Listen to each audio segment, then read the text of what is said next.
Welcome back everybody.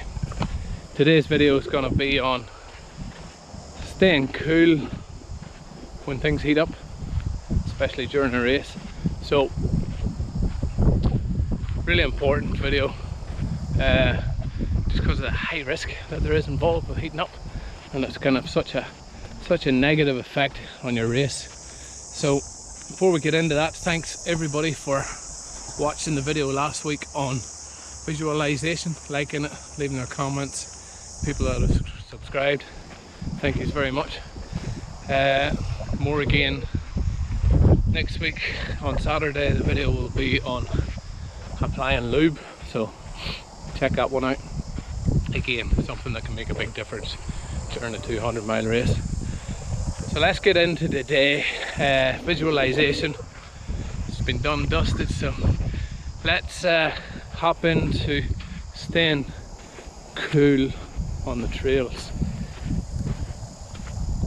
First things you probably need to know about staying cool is how to identify that things are heating up. Sounds fairly simple. It's a hot day, Glenn. I'm starting to sweat my ass off. I think I need it's gonna be heating up. Do you need to know that the body core temperature should be between 36 and 39? Probably not, because let's face it, you're not gonna have a thermometer out there, or maybe you do. But what you do need to know is kind of some of the signs whenever you're getting dangerously hot, and some of the ways that you can prevent it from happening. So to kick off, probably the first one, start heating up. Yes, fuck, it's hot out here today. It's probably your biggest sign, but what will come along with that is a raised heart rate. You'll be going at the same pace as normal, but everything will just seem harder. That's kind of the first sign. Problem that one brings is if you just keep going at the pace you normally go at, and your heart rate's 10 beats higher, which it can be anything between kind of 8 and 12 beats higher a minute, just in a few degrees higher temperature. So if your heart rate's beating higher, check out training on heart rate. There's a good chance it's going to have a very negative effect on your race overall, especially whenever things are cooling down and you've kind of burnt the candle too much. Could have a huge effect. So surviving them kind of heated moments is going to be crucial.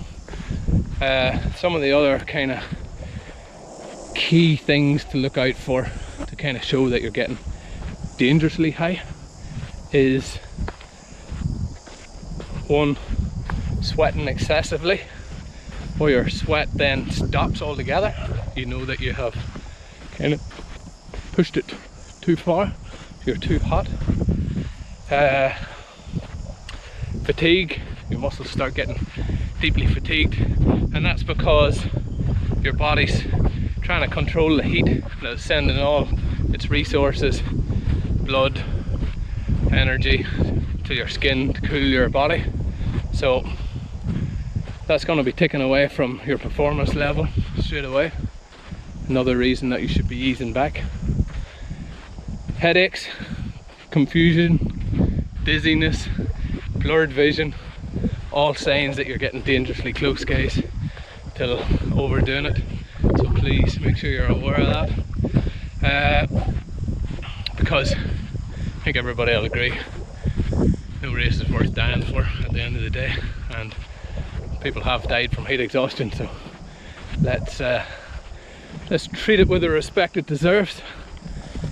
So what's some of the ways that I've found in the past that I've been able to help cool down the body and stop it from getting too high?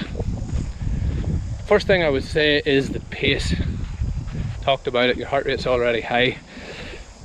Your body's already pushing hard. It's in a stress state just due to the heat. So let's try and release some of that stress by easing back, taking it nice and easy, and backing off.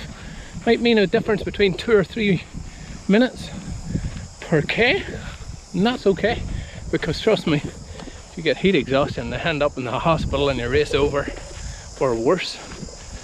Them 2 minutes isn't going to mean nothing. So back at back, everybody will be going through the same thing, which is the good thing about heat. If it's hot for you, hot for everybody else. The chances are, if they're not going slower, they're going to have a negative race as well. This video is obviously based on the 200 miles, which is a long way. Temperature last year for the Delirious West averaged between 32 and 35 most days. I think it said on my Garmin from memory. This year it could be hotter, could be slightly cooler, but you're as well being prepared and knowing what to do for whenever it does arrive. So that's the first thing that you should do. Ease back. If you're on a trail, obviously not like this one where there's absolutely no shade at all at 35 degrees, walk in the shade. Simple, I know, but if you're in a fatigued state you might miss it. So highly recommend finding that shade where you can. Slowing things down slightly is just kind of the first two things that you should be doing. Third thing, which is probably a preventable thing, should be maybe number one, is get out, train on the trails in that kind of hot conditions.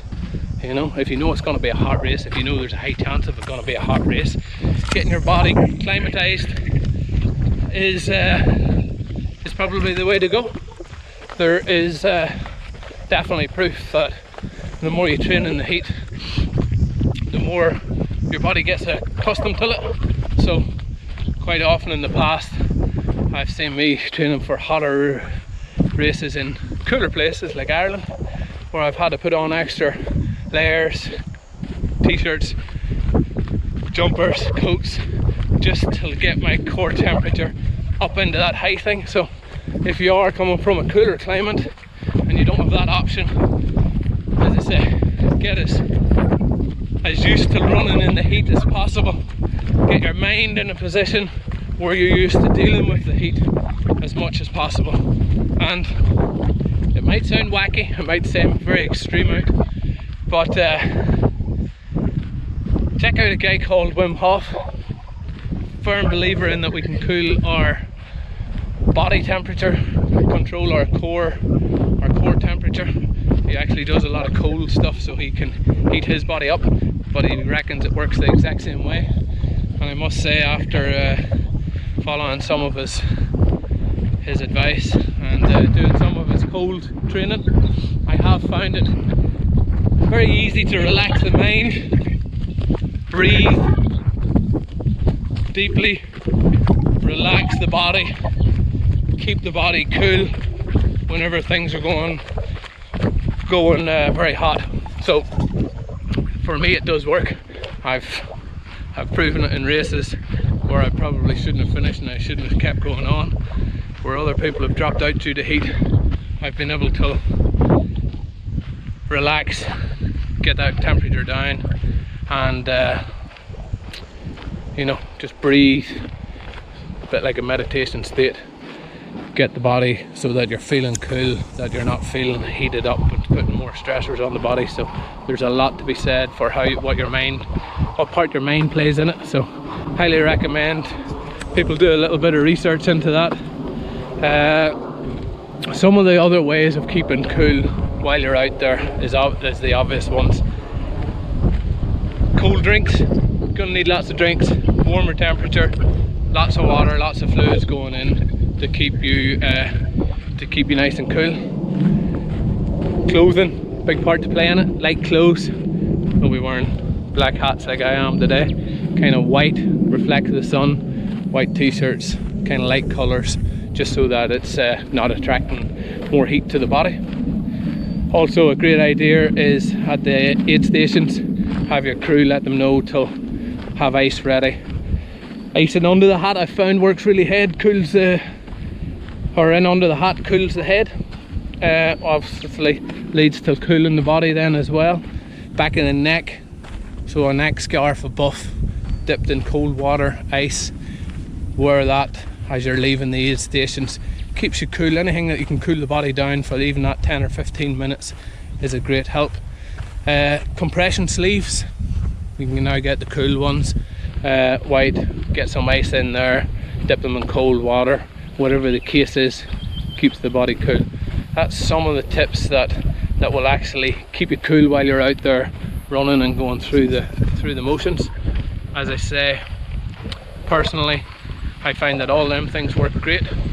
The biggest benefit that this little guy from Ireland has found in this lovely hot Western Australia is that mind and focusing on your breathing, getting your body relaxed, staying cool. It might seem weird to some people, but trust me, it might just save your race. So look, hopefully today you've got something from this video again. Thanks everybody so much for giving up your time and tuning in.